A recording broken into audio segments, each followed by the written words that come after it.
Les tribunaux internationaux et ukrainiens enquêtent sur les crimes de guerre commis par la Russie après son invasion de l'Ukraine en février de l'année dernière.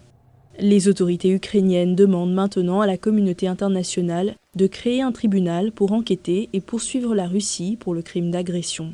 L'Ukraine appelle à la création du tribunal spécial ad hoc pour crimes d'agression qui constitue la voie la plus plausible et la plus efficace pour l'établissement des responsabilités. Selon M. Kostin, c'est à la communauté internationale de demander des comptes à la Russie, car le système judiciaire ukrainien ne peut pas engager de poursuites contre les dirigeants d'un autre pays. L'implication de l'ONU est aussi problématique car la Russie est un membre permanent du Conseil de sécurité de l'ONU et pourrait utiliser son veto face à toute tentative d'engager une action en justice.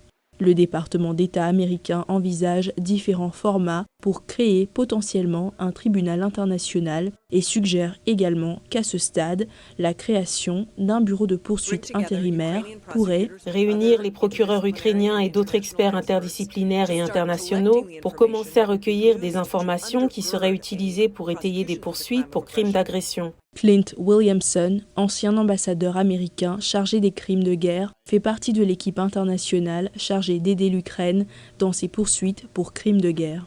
Je pense qu'au fur et à mesure que ces discussions ont progressé, que les gens ont examiné d'autres options, l'une d'entre elles qui a été évoquée est la création d'un bureau du procureur intérimaire qui ouvrirait la voie à l'établissement final d'un tribunal. Nous faisons des progrès sur ce point. Cette année également, le président Biden a signé la loi sur la justice pour les victimes de crimes de guerre qui permet de poursuivre les criminels de guerre russes présumés aux États-Unis. En vertu du statut original, nous ne pouvions poursuivre les crimes de guerre que si la victime ou l'auteur était un Américain. Cela signifie que pour les crimes de guerre russes contre les civils ukrainiens, femmes, enfants, prisonniers de guerre en détention, personne ne pouvait être poursuivi devant les tribunaux américains.